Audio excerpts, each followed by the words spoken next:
Hello students, in our previous classes we have discussed about the law of chemical combinations. Okay, and in that we have discussed about the law of conservation of mass. Law of conservation of mass क्या कहता है? ये कहता है कि mass neither be created nor be destroyed during the chemical reaction. Means किसी chemical reaction के समय में मास ना तो क्रिएट किया जा सकता है और ना ही डिस्ट्रॉय हो सकता है. Is that. और उसके हम लोग एग्जांपल भी लिए थे. उसके बाद हम लोगों ने डिस्कस किया था लॉ ऑफ कांस्टेंट प्रोपोर्शन. और लॉ ऑफ कांस्टेंट प्रोपोर्शन ये बताता है कि इसी को हम कहते हैं law of definite proportion also. और ये कहता है कि a chemical substance is composed of elements which are always present in definite और fixed proportion by mass. Okay, now today we are going to discuss about our third law, that is law of multiple proportion. Okay, so let's start now. law of multiple proportion. Multiple proportion.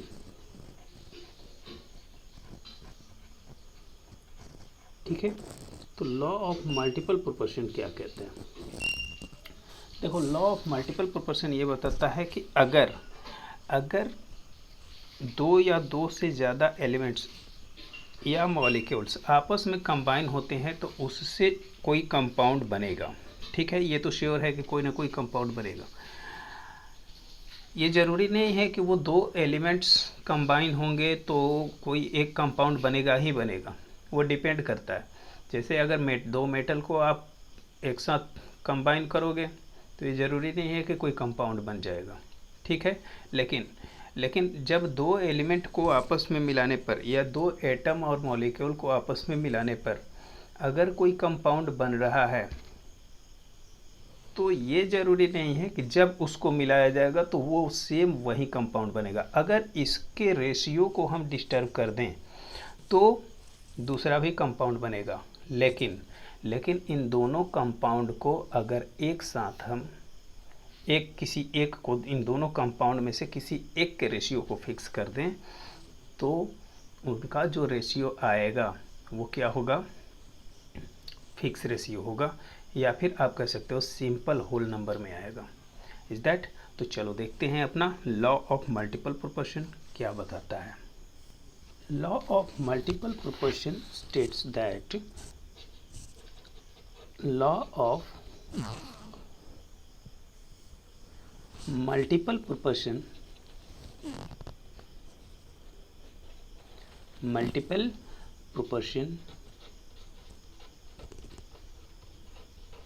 states that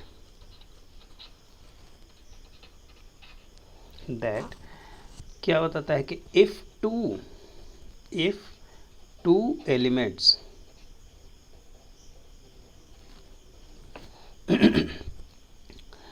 combine to form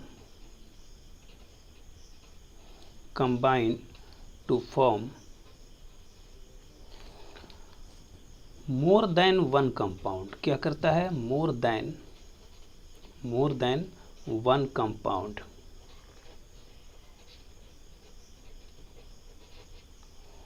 ठीक है, तो इस case में the mass of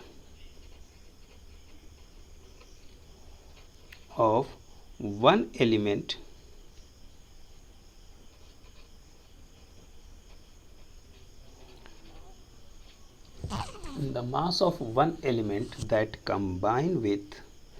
that combine with just a minute, change कर लो. हाँ, that combine with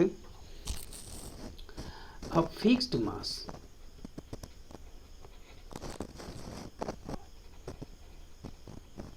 of other element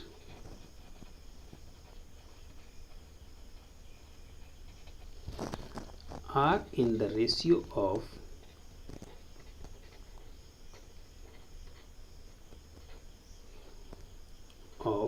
small whole number.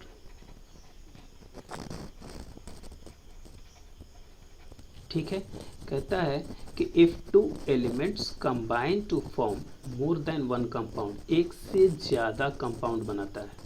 Example देखो, मान लो अपने पास हाइड्रोजन है, हाइड्रोजन, ठीक है, और ये कंबाइन किससे हो रहा है? ऑक्सीजन से हो रहा है, और बना रहा है वाटर। ठीक है, हाइड्रोजन अगर ऑक्सीजन से कंबाइन हो रहा है तो बना रहा है वाटर। इनका जो मास है वो कितना लगा है? यहाँ पर लगा है, हाइड्रोजन लगा है 2 ग्राम और ऑक्सीजन कितना है? 16 ग्राम। ठीक है, और इन दोनों के कॉम्बिनेशन से जो वाटर बन रहा है वो हो रहा है 18 ग्राम। समझ रहे हो? यहाँ पर तो law of conservation of mass work कर रहा है। समझ में आ रहा है ना? Means hydrogen, if 2 gram of hydrogen combine with 16 gram of oxygen to form 18 gram of water. If we fix the amount of hydrogen again combine with oxygen, but in this case the amount of hydrogen and oxygen will be disturbed. Hydrogen will be fixed 2 gram and oxygen को अगर हम कर दें 32 ग्राम। ठीक है, तो in this case which compound will be found? It will be H2O2, that is called hydrogen peroxide. क्या कहते हैं इसको? Hydrogen peroxide, peroxide. ठीक है, और इसका कितना हो जाएगा? 32 + 2, ये कितना बन जाएगा? 34 ग्राम। समझ रहे हो? मतलब इन दोनों के मास को, इस हाइड्रोजन के मास को हमने क्या किया? फिक्स। ये दोनों तो फिक्स है ना, बट ऑक्सीजन के मास को हमने फिक्स नहीं किया, इसको हमने डिस्टर्ब किया। 16 से कितना कर दिया? 32 ग्राम। अब अगर हम इनका रेशियो निकालेंगे ऑक्सीजन का, ठीक है, तो यहाँ पर मास ऑफ ऑक्सीजन कितना है? बताओ, मास ऑफ ऑक्सीजन कितना है? एक फर्स्ट केस में है 16 ग्राम एंड 32 ग्राम। जो हाइड्रोजन के फिक्स रेशियो, फिक्स मास के साथ कंबाइन हो रहा है, हाइड्रोजन का फिक्स मास है, ऑक्सीजन का 16 gram and 32 gram combine with fix mass of hydrogen. Okay, to bear a simple whole number ratio that is 16:32, और हमें मिल क्या जाएगा? 1:2, और हम इसको क्या लिख सकते हैं? 1:2। सिंपल होल नंबर रेशियो में आ जाएगा। अगर हम किसी एक को फिक्स कर दें तो दूसरे का जो आएगा रेशियो वो सिंपल होल नंबर रेशियो में होगा। ये कहता है अपना लॉ ऑफ मल्टीपल प्रोपोर्शन। समझ रहे हो? तो जहाँ तक उम्मीद है कि ये लॉ ऑफ मल्टीपल प्रोपोर्शन भी आपका क्लियर हो ही गया होगा। मान लो कार्बन और ऑक्सीजन का ले सकते हो। कार्बन और ऑक्सीजन आपस में कंबाइन होंगे तो बताओ क्या बनाएंगे? ये बनाएंगे कार्बन डाइऑक्साइड, और एक कंपाउंड क्या बनेगा? Carbon monoxide. ठीक है, अब इनके रेशियो को अगर निकालो, कितना आएगा भाई? ये आएगा सिंपल होल नंबर रेशियो में, ये भी आएगा। लेकिन इसके ये जो लॉ दिया गया, ये जो पोस्टुलेट्स दिया गया, इसको ये किसने दिया? डाल्टन्स ने। ठीक है, डाल्टन्स ने। लेकिन ये कोई भी पोस्टुलेट्स या कोई भी लॉ तभी लॉ माना जाता है जब वो एक्सपेरिमेंटली प्रूव्ड हो। और यहाँ पर क्या हुआ कि ये एक्सपेरिमेंटली, लॉजिकली इसमें कोई भी एक्सप्लेनेशन ऐसा नहीं दिया गया जिसकी वजह से इसे हम लॉ मान लें। ठीक है, या फिर लॉ तो है ही, इसको मानने की क्या बात है? लॉ तो है, लेकिन इसका कोई भी लॉजिकल एक्सप्लेनेशन नहीं दिया गया, और ये क्या हो गया? फेल। तो लॉ ऑफ मल्टीपल प्रोपोर्शन। अब इसमें अगर दूसरा एग्जांपल आप देखोगे, कार्बन डाइऑक्साइड वाला देख लो, कार्बन मोनोऑक्साइड। तो कार्बन अगर ऑक्सीजन से कंबाइन होता है, मान लो ½ या ये क्या बनाएगा? कार्बन मोनोऑक्साइड बनाएगा ना। कैपिटल सी एंड कैपिटल ओ लिखना बेटा, क्योंकि कैपिटल सी और स्मॉल ओ लिखोगे वो कोबाल्ट हो जाएगा। तो कार्बन अगर ऑक्सीजन से कंबाइन होता है, यहाँ पर कार्बन कितना है? 12 ग्राम, यहाँ पर ऑक्सीजन कितना है? 16 ग्राम, है ना। और ये कंबाइन होने के बाद बना क्या रहे हैं, कार्बन मोनोऑक्साइड। इसका वेट कितना हो जाएगा, 28 ग्राम। ठीक है।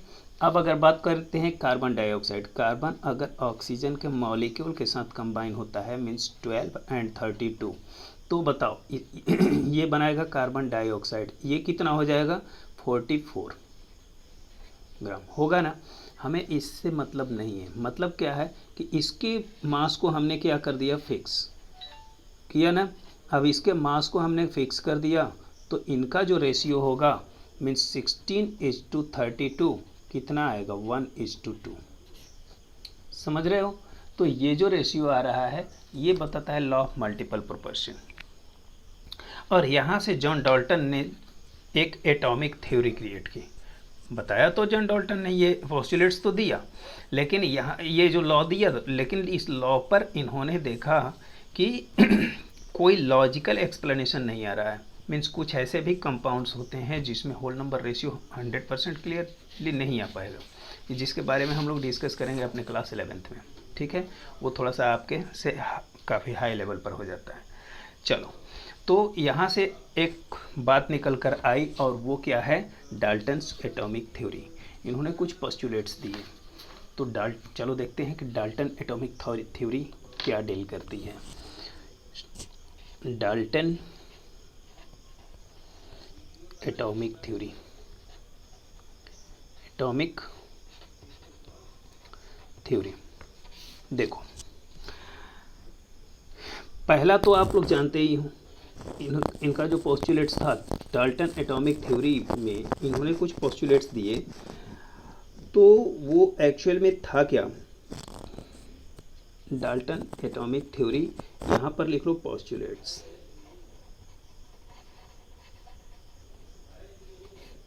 ठीक है, पोस्टुलेट्स इन्होंने क्या दिए कि पहली बात तो जितने भी मैटर होते हैं वो बहुत इनविजिबल पार्टिकल से मिलकर बने होते हैं। मीन्स ऑल मैटर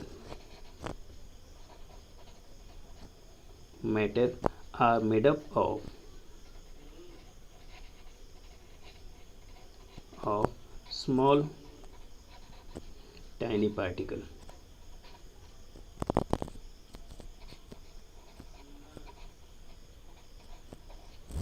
ठीक है, और इस टाइनी पार्टिकल को, टाइनी का मतलब क्या होता है, बहुत छोटे, जिसे आप हिंदी में सूक्ष्म बोलते हो। Tiny particle known as, known as atom. हमने क्या इसका नाम दे दिया, एटम। जो केमिकल रिएक्शन में पार्टिसिपेट कर सकता है, पार्टिसिपेट इन केमिकल रिएक्शन।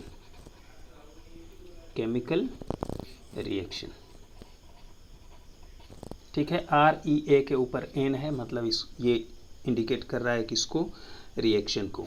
जैसे अगर मान लो हाइड्रोजन की बात करें, हाइड्रोजन अगर ऑक्सीजन से कंबाइन होता है, किससे, ऑक्सीजन से कंबाइन होता है, तो ये क्या बना सकता है, सिंगल O तो होगा नहीं, तो हम क्या लिखते हैं, हाफ O2। अब इससे अगर कंबाइन होता है तो ये क्या बनाता है, H2O। जो ये H2O है ये किससे मिलकर बना हुआ है, बहुत छोटे छोटे पार्टिकल से मिलकर बना हुआ है, और उस पार्टिकल का हम नाम क्या देते हैं, एटम। जैसे हाइड्रोजन का 2 एटम ऑक्सीजन के 1 एटम से कंबाइन हुआ और बना रहा है वाटर। समझ रहे हो। अगर हम हाइड्रोजन या ऑक्सीजन के रेशियो को, मतलब ऑक्सीजन के 2 एटम को कर देते हैं, जैसे मान लो H2 कंबाइन विथ O2, तो ये बना लेगा H2O2, ये डिफर कंपाउंड बना लेगा। लेकिन इस कंपाउंड में भी इसके ऑक्सीजन के 2 एटम और हाइड्रोजन के 2 एटम कंबाइन रहेंगे। क्लियर है ना।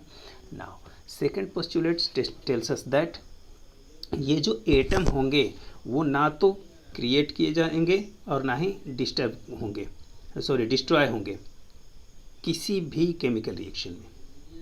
Means these atoms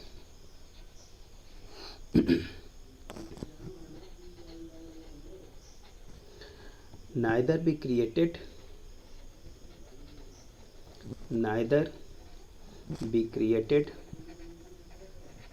nor destroy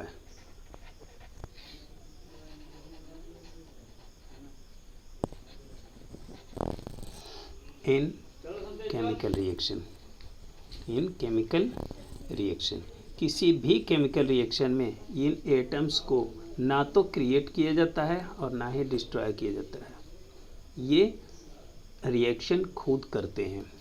third point, हमें सिर्फ कंडीशन देना होता है और कुछ में तो कंडीशन भी नहीं देना होता है। और ये जब भी रिएक्शन होगा उस रिएक्शन में क्या होंगे, ऑलवेज इनविजिबल होंगे, सॉरी इंडिविजिबल।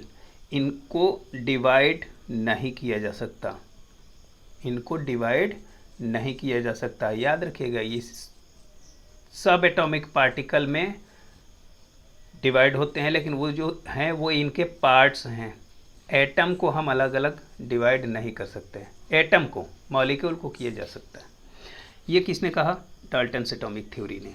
थर्ड पॉइंट, यहीं पर फेल होते हैं डाल्टन एटॉमिक थ्योरी, यहाँ फेल होता है जब इन्होंने कहा कि इंडिविजिबल है, फिर बाद में ये सब एटॉमिक पार्टिकल में डिविजिबल कैसे हो गया। ठीक है, तो ये हम बाद में डिस्कस करेंगे। पहले आप लोग ये देखो कि इन्होंने कौन कौन से पोस्टुलेट्स दिए थे।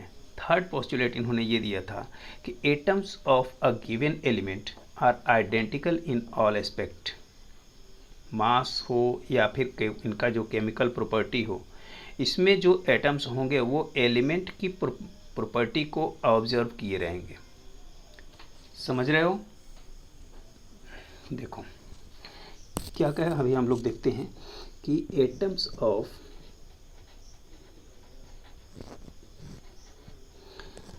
गिवन एलिमेंट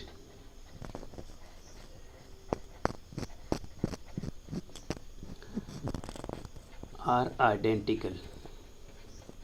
आइडेंटिकल का मतलब क्या हुआ कि आइडेंटिकल का मतलब हुआ कि इनके अंदर भी उसी की प्रॉपर्टी होगी, उस एटम की ही प्रॉपर्टी होगी। इन ऑल एस्पेक्ट, इन all aspect,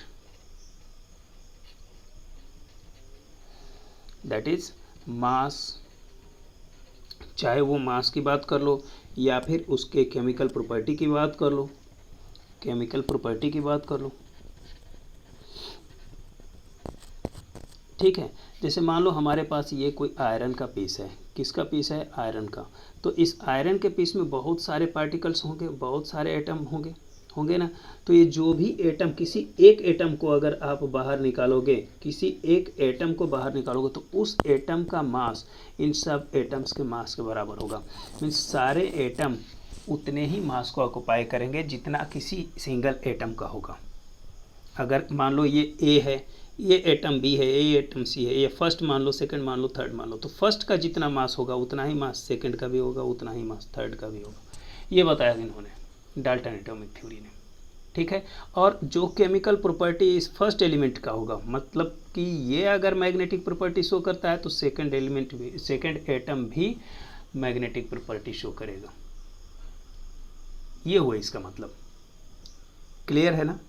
now fourth postulate, इन्होंने कुछ पोस्टुलेट्स दिए थे, उसको हम लोग डिस्कस कर लेते हैं। फोर्थ पोस्टुलेट इन्होंने दिया कि अगर अलग अलग एलिमेंट्स हों तो इनकी जो केमिकल प्रॉपर्टी या फिर इनका जो मास होगा वो भी क्या होगा? अलग अलग होगा। सिंपल सी बात है भाई।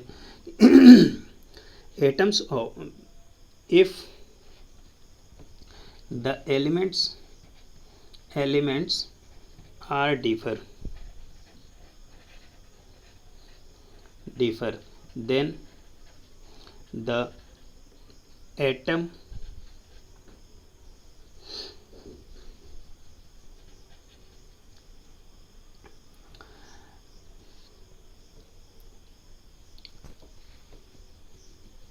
are also show differ property, differ as property in all aspect, in all aspect। जैसे अगर मास की बात करो, मान लो हमारे पास ये कोई क्या है, फेरस ले लेते हैं, फिर आयरन। ठीक है, ये क्या है? आयरन। और ये अपना है क्या? गोल्ड। गोल्ड को AU से इंडिकेट करते हैं, ये है गोल्ड। ठीक है। और ये क्या है, ferrous means iron, IRON iron. तो इसका जो मास होगा, mass of 1 atom of iron is differ from the mass of 1 atom of gold। होगा ना, ये तो है अपनी पहली बात। अगर मान लो आयरन के पास, मानना क्या होता है, ये आयरन हैज मैग्नेटिक प्रॉपर्टी है ना, मैग्नेटिक प्रॉपर्टी। बताओ क्या गोल्ड भी मैग्नेटिक प्रॉपर्टी शो करता है? नहीं करता। While gold does not show.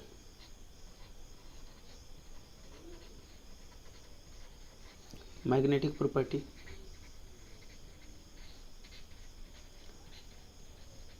अगर हम आयरन को मॉइस्चर में रखते हैं, किस में रखते हैं? मॉइस्चर में रखते हैं। मान लो हमने इसको क्या किया, मॉइस्ट एयर में रखा, मॉइस्ट एयर में रखा, तो ये क्या हो जाएगा, रस्ट। लेकिन क्या आप इसको मॉइस्ट एयर में रखते हो, गोल्ड को मॉइस्ट एयर में रखते हो, तो डू नॉट रस्ट। तो क्या इसमें जंग लगेगा? बिल्कुल नहीं लगेगा। तो ये सारी जो प्रॉपर्टी होंगी, दिख रहा है ना, कंप्लीट। ओके, इतना बाहर कर लें क्या? हाँ ये सही है, ठीक है। तो ये सारी मतलब क्या कह रहा है कि if the element are differ then the atoms are also show differ property in all expect. जो अगर एलिमेंट डिफर हो जाएंगे तो उस केस में जो एटम्स होंगे वो भी अलग प्रॉपर्टी शो करेंगे। Next postulates is, next means what, fourth, it is fifth postulate. इन्होंने क्या बताया कि the ratio of the number of atoms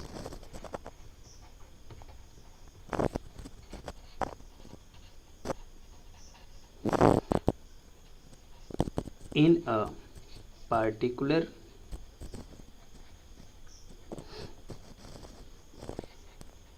compound remain fixed।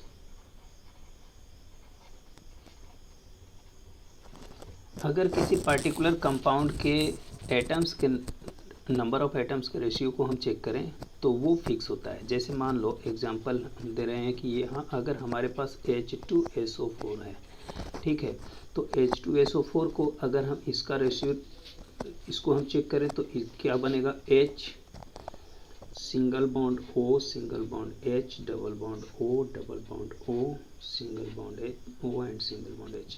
This is the structure. यहाँ आप चेक करो, इनका जो रेशियो होगा वो क्या होगा, हाइड्रोजन कितना 2, H2 1, H2 4, ये रेशियो है ना। अगर इसके इस रेशियो को डिस्टर्ब कर दो तो ये भी डिस्टर्ब हो जाएगा, कंपाउंड भी डिस्टर्ब हो जाएगा। जैसे अगर मान लो इसी रेशियो को आपने कर दिया 2H2 8 मीन्स 1:1:4, अगर ये रेशियो लगा दिया तो कंपाउंड डिफर बन जाएगा। क्या बन जाएगा, H2S2O8। और इसका जो स्ट्रक्चर होगा वो कुछ इस तरह से होगा।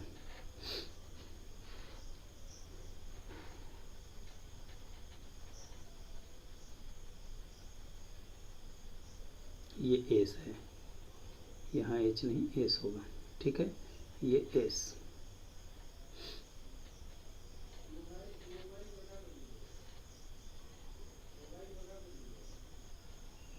ठीक है, ये H, ये स्ट्रक्चर बन जाता है H2S2O8 1 2 3 4 5 6। यहाँ पर डबल बॉन्ड है, यहाँ पर भी डबल बॉन्ड है, ठीक है। आप इनके स्ट्रक्चर पर फोकस मत करो अभी, ठीक है, आप इन स्ट्रक्चर्स पर फोकस मत करो। इसलिए कि अगर आप स्ट्रक्चर पर जाओगे आप हो जाओगे कंफ्यूज, कहोगे कि सर यहाँ पर तो 8 दिख रहा है, यहाँ पर तो 6 दिख रहे हैं, इनको स्ट्रक्चर को हटाओ। इसलिए कि ये सब 11th क्लास की बातें हैं।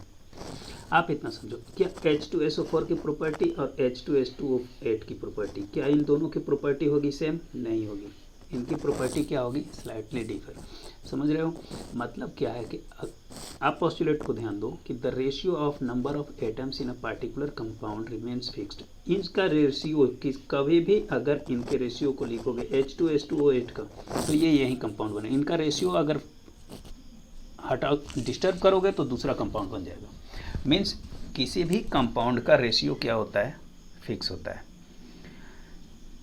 क्लियर है? एक अपना जो लास्ट पोस्टुलेट है और वो इन्होंने बताया है, वो ये कहते हैं कि compounds are formed when atoms combine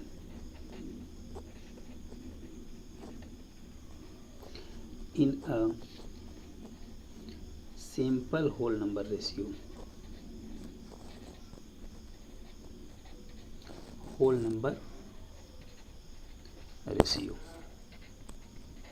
ठीक है। इनके जो किसी भी कंपाउंड को बनने के लिए उनके एटम्स को सिंपल होल नंबर रेशियो में कंबाइन होना पड़ेगा। जैसे मान लो नाइट्रोजन और हाइड्रोजन को कंबाइन करो तो हाइड्रोजन का 3 एटम, ठीक है, हाइड्रोजन का 3 एटम अगर नाइट्रोजन के 1 एटम से कंबाइन होता है तो ये बना लेता है क्या? अमोनिया। ओके। अगर इन्हें रिएक्शन के फॉर्म में लिखो तो आप लिख सकते हो कि 3H2 plus 2N2 3H2 plus N2 gives 2NH3, ठीक है। और ये क्या है? अमोनियम। समझ गए? तो ये हुए अपने डाल्टन्स के कुछ